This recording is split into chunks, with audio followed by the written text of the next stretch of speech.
ہر کسی کو ہر کسی کہانی میں دلچسپی ہو، یہ شاید بہت کم ممکن ہو سکتا ہے۔ اس کی وجہ یہ ہے کہ ایک کسان سے اگر آپ بات کرنا چاہتے ہیں تو فصل کے بارے میں، کھیتی کے بارے میں اور اسی طرح بیج کے بارے میں، کھاد کے بارے میں، یعنی کہ اس کی زندگی سے جو ریلیٹڈ چیزیں ہیں نا، ان کے بارے میں بات کریں گے تو اس میں دلچسپی ہوگی۔ میں آپ کو ایک تو باتیں بتانا چاہتا ہوں، ایک تو آج بتاؤں گا، ایک پھر کبھی۔ آج جو میں بتانے جا رہا ہوں وہ یہ کہ میں ان دنوں عزیز فاطمہ ٹرسٹ ہاسپٹل فیصل آباد میں مارکیٹنگ کی میرے پاس اسائنمنٹ تھی۔ بظاہر مجھے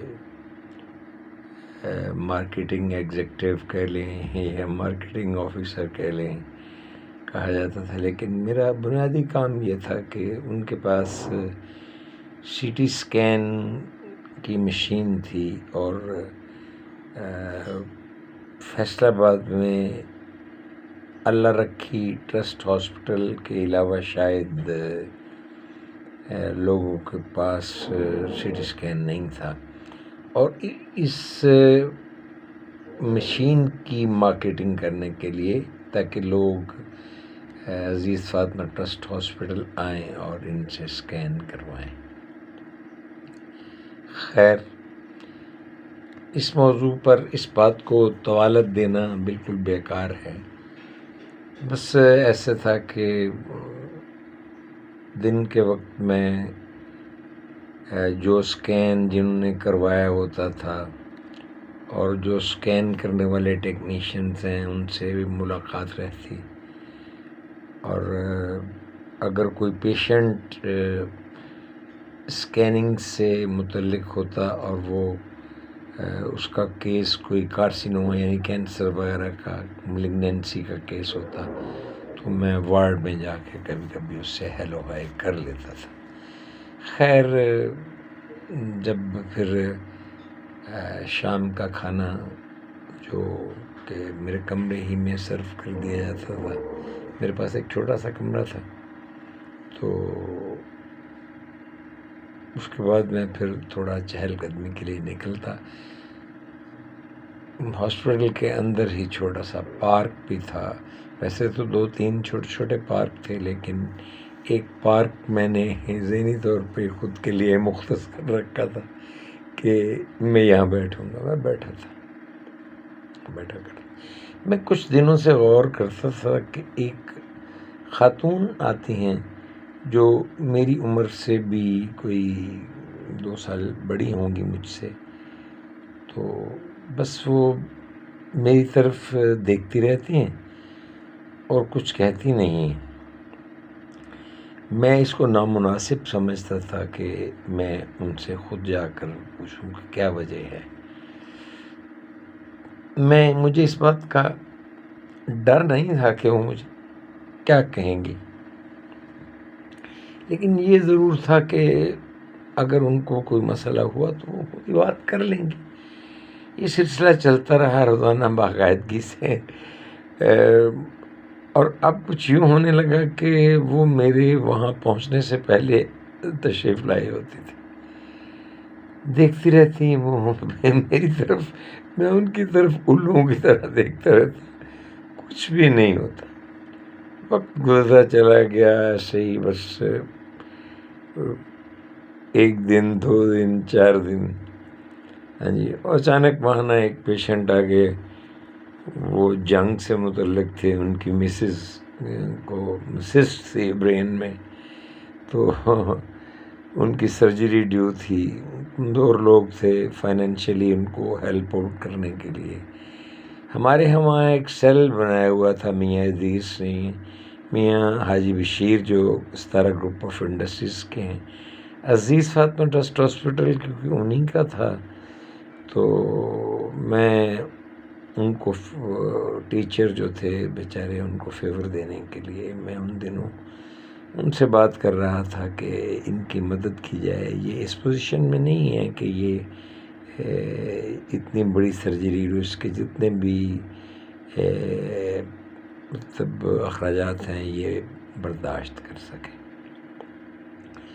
خیر میری کچھ مصروفیت یعنی کہ تبدیل ہو رہی تھی، کبھی میں لیٹ آتا تھا کبھی لیکن میں دیکھتا یہ تھا کہ جب تک میں چلا نہیں جاتا تھا وہ خاتون مجھے دیکھ کے بغیر واپس نہیں جاتی. وقت بیت گیا، چلا گیا، ہمارے ذہن میں طرح طرح کے جناب محل بنتے ابھرتے تعمیر ہوتے. میں اپنے بارے میں بتا دوں کہ میں اس وقت تو میری مسز نہیں ہے. 14 نومبر 2023 کو وہ رینل فیلئر سے اللہ کے پاس چلی گئی ہیں. تو میرے 3 بیٹے 3 بیٹیاں 3 سارے اپنے گھروں میں ہیں، جوان ہیں، میرڈ ہیں، کوئی ایشو نہیں ہے. میں ڈائبیٹک ہوں 35 سال سے، اور اس کے علاوہ مجھے اس وقت ٹنگ فائبروما اور اورل ٹراما ہے، اور ہائپر گلائسیمیا جب کسی کو شوگر وگر ہوتی ہے تو اس کو اور بھی 70 قسم کے امراض ہوتے ہیں. خیر یہ ثانوی میں نے بات کر دی. اللہ کا شکر ہے، اللہ جس حال میں رکھے انسان کو اس میں خوش رہنا چاہیے اور اس کا شکر ادا کرنا چاہیے، کیونکہ ہم سے زیادہ لوگ بھی بیمار ہیں. میں اکثر جب وارڈ میں جایا کرتا تھا تو لوگوں کو یہ کہا کرتا تھا کہ آپ کیوں پریشان ہیں، آپ کیا اس وارڈ میں سب سے زیادہ بیمار آپ ہیں؟ تو وہ کہا کرتا تھا نہیں فلاں شخص پوری رات نہیں سو پایا. تو میں کہتا تم پھر رب کا شکر ادا کرو کہ تمہیں اللہ تعالیٰ نے نیند بخشی. خیر وقت گزرتا گیا. میں نے عرض کیا نا کہ میں وہ ٹیچر اور ان کی مسز جن کو برین میں سسٹ تھی ان کے چکر میں تھوڑی مصروفیت رہی. آخر کار وہ جو ہم نے زکوٰۃ صدقات اور خیرات وغیرہ سے سیل بنایا تھا ان کا وہ فائنل ہو گیا معاملہ. میری کافی چھٹی ہو گئی اور میں اپنے معمول کے مطابق آنے لگا. وہ اسی طرح دیکھتی رہتی ہے، میں بھی دیکھتا رہتا. میں نے سوچا یار یہ مسئلہ کیا ہے. خیر ان کا تعاقب کیا جائے تھوڑا سا. میں نے ان کے پیچھے دبے قدم ایک دن ان کا تعاقب کیا تو وہ کسی پیشنٹ کے ساتھ اس کی اٹینڈنٹ تھیں، خاتون پیشنٹ کے ساتھ. جب میں وہاں گیا تو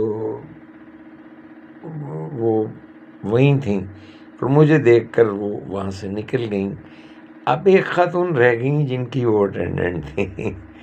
میں نے انہیں کہا کہ خاتون یہ ایسا معاملہ ہے تو میں پتہ نہیں کسی غلط فہمی یا کسی خوش فہمی میں مبتلا ہوں. خوش فہمی اس لیے نہیں کہ یہ اتفاق ہے کہ میں نے زندگی بھر مطلب خواتین جو ہیں ان میں مجھے کوئی انٹرسٹ کبھی رہا نہیں ہے. تو خیر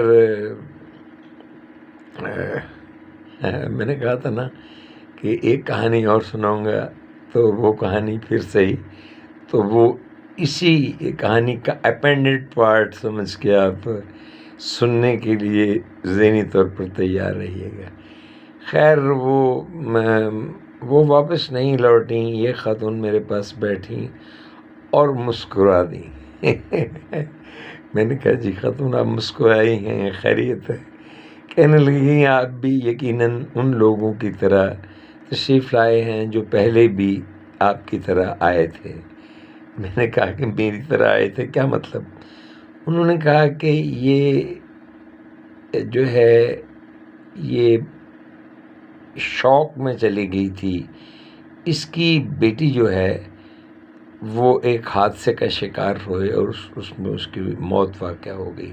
اکلوتی بیٹی تھی. اس کے بعد یہ بول نہیں پائی اور ہم اس کے قریب رہنے کی وجہ سے اس کی حرکات و سکنات سے کچھ سمجھ لیتے ہیں، لیکن یہ کچھ نہیں، کیا کسی کو کچھ کہتی نہیں ہے، بے ضرر سی ہے، بس لوگوں کی طرف دیکھتی رہتی ہے۔ تو دراصل اس کی بیٹی جو ہے وہ حادثے کا شکار ہوئی ہے۔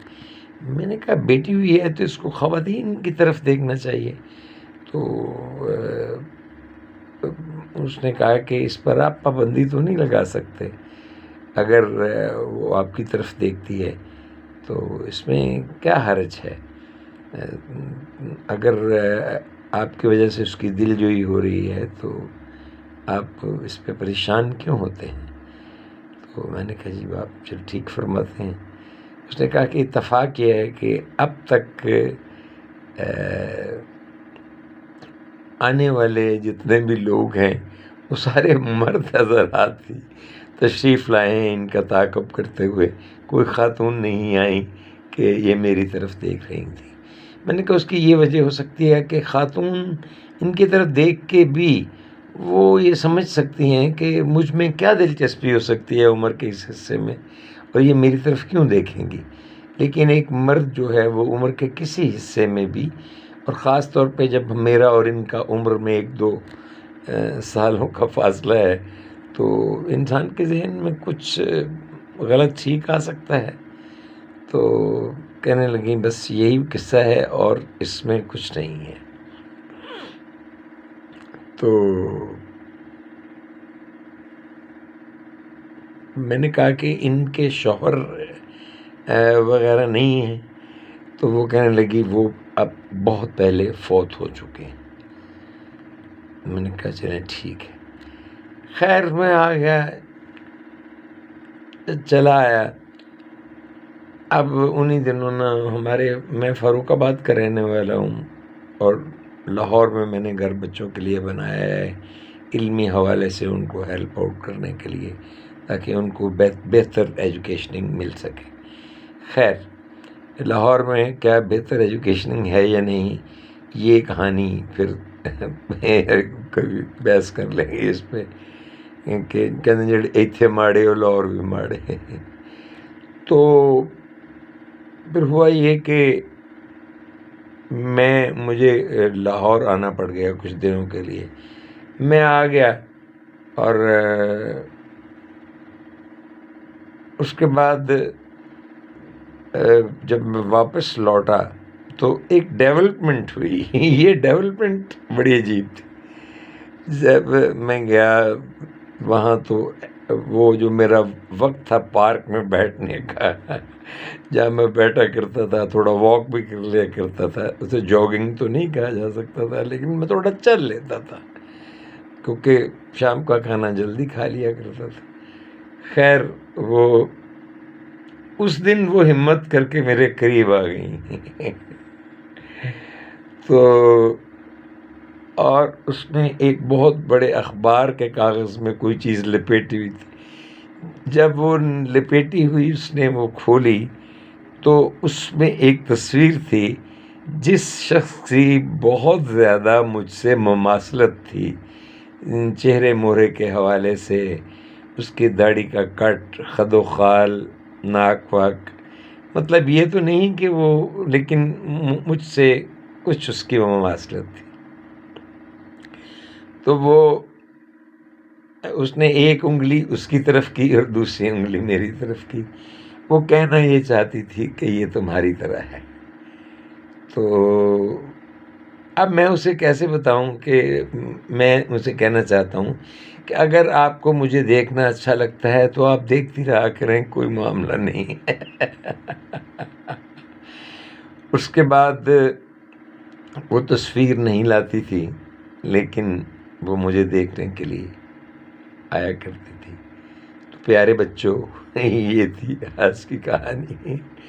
یوں بھی ہوتا ہے، یہ جو تعلق ہے، تمسک ہے، رشتہ ہے، محسوسات ہیں، فیلنگز ہیں، احساسات ہیں، یہ انسان کو جینے نہیں دیتے، یہ ایسے ہوتا ہے۔ اجازت دیجیے، اللہ حافظ۔ پھر دوسری کہانی کہ میں عورت بیزار کیوں ہوں، عورتوں کے قریب کیوں نہیں رہ سکا، پھر انشاءاللہ بیان کریں گے، اور اگر عورتوں کے قریب نہیں رہ سکا تو پھر کس کے قریب رہا؟ اللہ حافظ.